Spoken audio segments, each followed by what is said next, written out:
Third, if you're an American manufacturer, you should get a bigger tax cut. If you're a high-tech manufacturer, we should double the tax deduction you get for making your products here.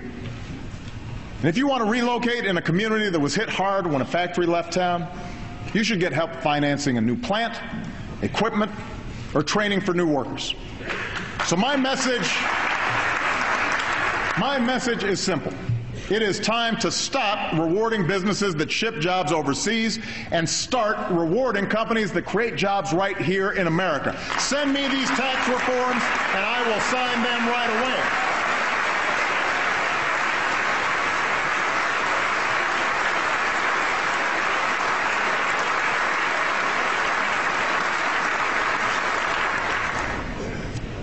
We're also making it easier for American businesses to sell products all over the world. 2 years ago, I set a goal of doubling U.S. exports over 5 years. With the bipartisan trade agreements we signed into law, we're on track to meet that goal ahead of schedule.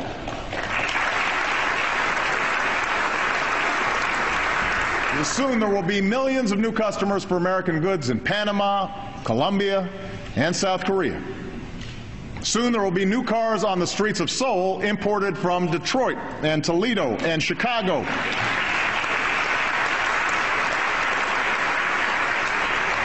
I will go anywhere in the world to open new markets for American products. And I will not stand by when our competitors don't play by the rules. We've brought trade cases against China at nearly twice the rate as the last administration, and it's made a difference.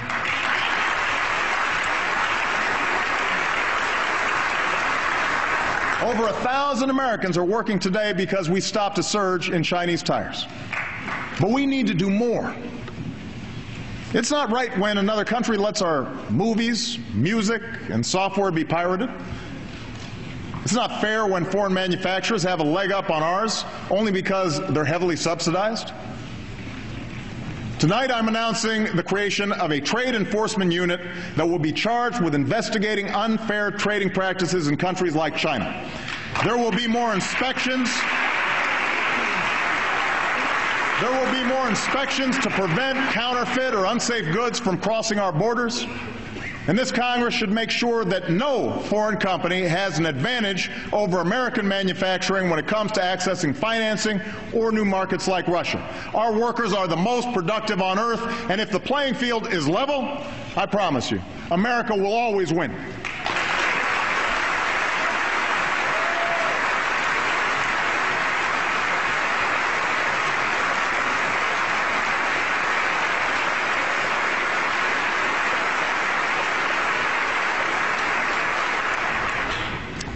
I also hear from many business leaders who want to hire in the United States, but can't find workers with the right skills.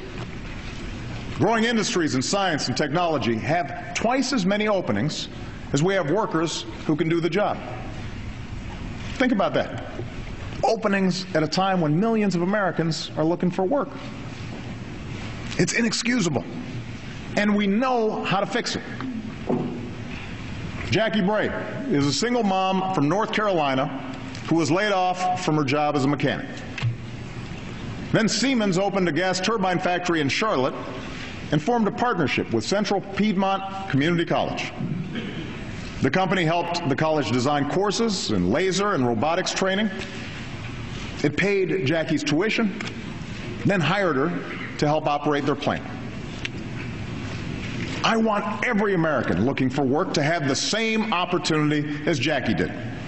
Join me in a national commitment to train 2 million Americans with skills that will lead directly to a job.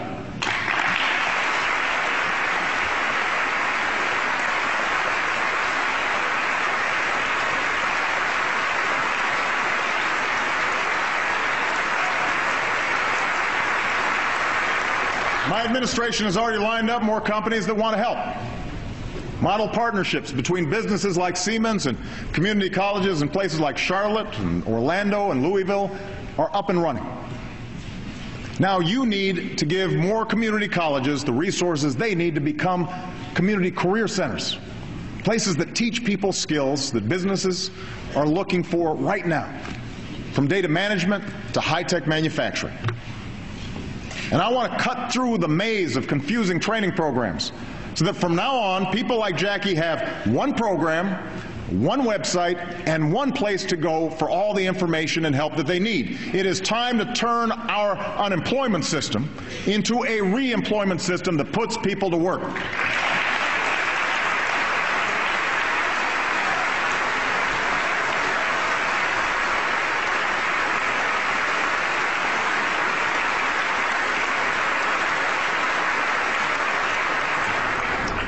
These reforms will help people get jobs that are open today. But to prepare for the jobs of tomorrow, our commitment to skills and education has to start earlier.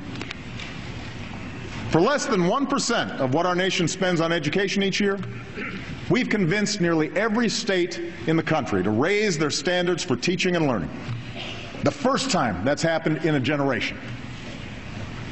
But challenges remain, and we know how to solve them. At a time when other countries are doubling down on education, tight budgets have forced states to lay off thousands of teachers. We know a good teacher can increase the lifetime income of a classroom by over $250,000. A great teacher can offer an escape from poverty to the child who dreams beyond his circumstance. Every person in this chamber can point to a teacher who changed the trajectory of their lives. Most teachers work tirelessly with modest pay, sometimes digging into their own pocket for school supplies just to make a difference. Teachers matter.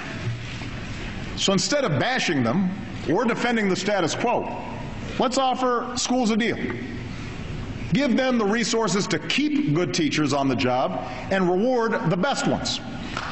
And in return, grant schools flexibility to teach with creativity and passion, to stop teaching to the test, and to replace teachers who just aren't helping kids learn. That's a bargain worth making.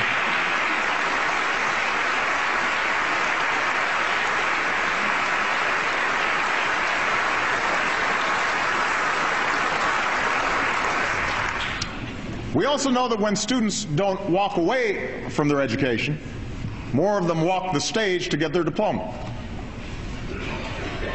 When students are not allowed to drop out, they do better. So tonight, I am proposing that every state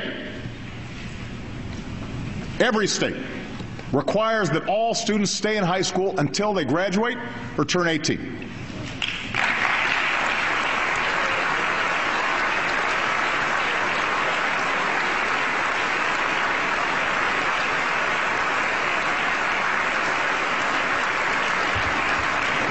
When kids do graduate, the most daunting challenge can be the cost of college. At a time when Americans owe more in tuition debt than credit card debt, this Congress needs to stop the interest rates on student loans from doubling in July.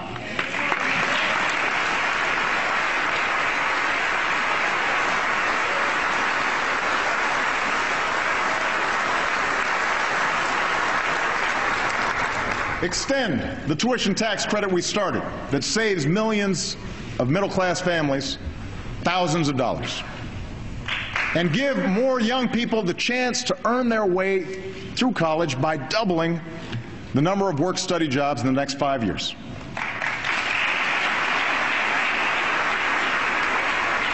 Of course, it's not enough for us to increase student aid. We can't just keep subsidizing skyrocketing tuition. We'll run out of money. States also need to do their part by making higher education a higher priority in their budgets. And colleges and universities have to do their part by working to keep costs down. You know, recently I spoke with a group of college presidents who've done just that. Some schools redesign courses to help students finish more quickly. Some use better technology. The point is, it's possible. So let me put colleges and universities on notice. If you can't stop tuition from going up, the funding you get from taxpayers will go down. Higher education can't be a luxury. It is an economic imperative that every family in America should be able to afford. Now, let's also remember that hundreds of thousands of talented, hardworking students in this country face another challenge: the fact that they aren't yet American citizens. Many were brought here as small children, are American through and through, yet they live every day with the threat of deportation. Others came more recently to study business and science and engineering. But as soon as they get their degree, we send them home to invent new products and create new jobs somewhere else. That doesn't make sense. I believe as strongly as ever that we should take on illegal immigration. That's why my administration has put more boots on the border than ever before. That's why there are fewer illegal crossings than when I took office. The opponents of action are out of excuses. We should be working on comprehensive immigration reform right now.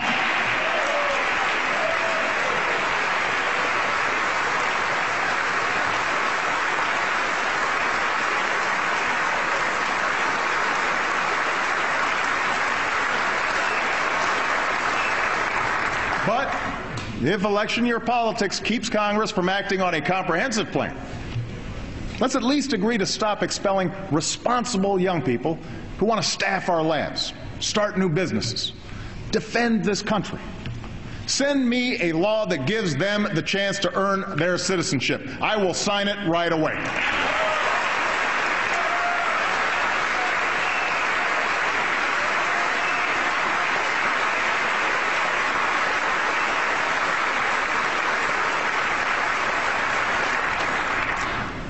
You see, an economy built to last is one where we encourage the talent and ingenuity of every person in this country. That means women should earn equal pay for equal work.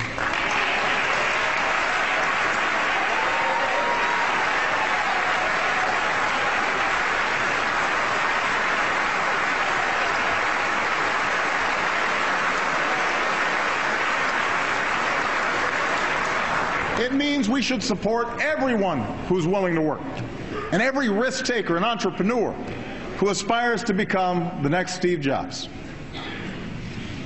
After all, innovation is what America has always been about.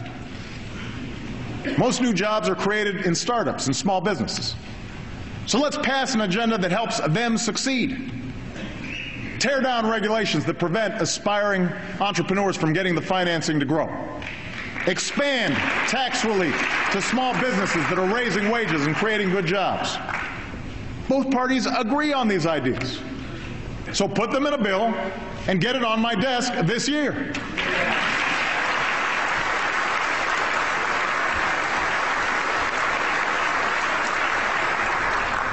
Innovation also demands basic research.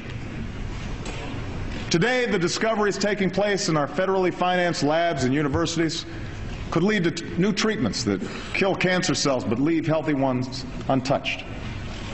New lightweight vests for cops and soldiers that can stop any bullet.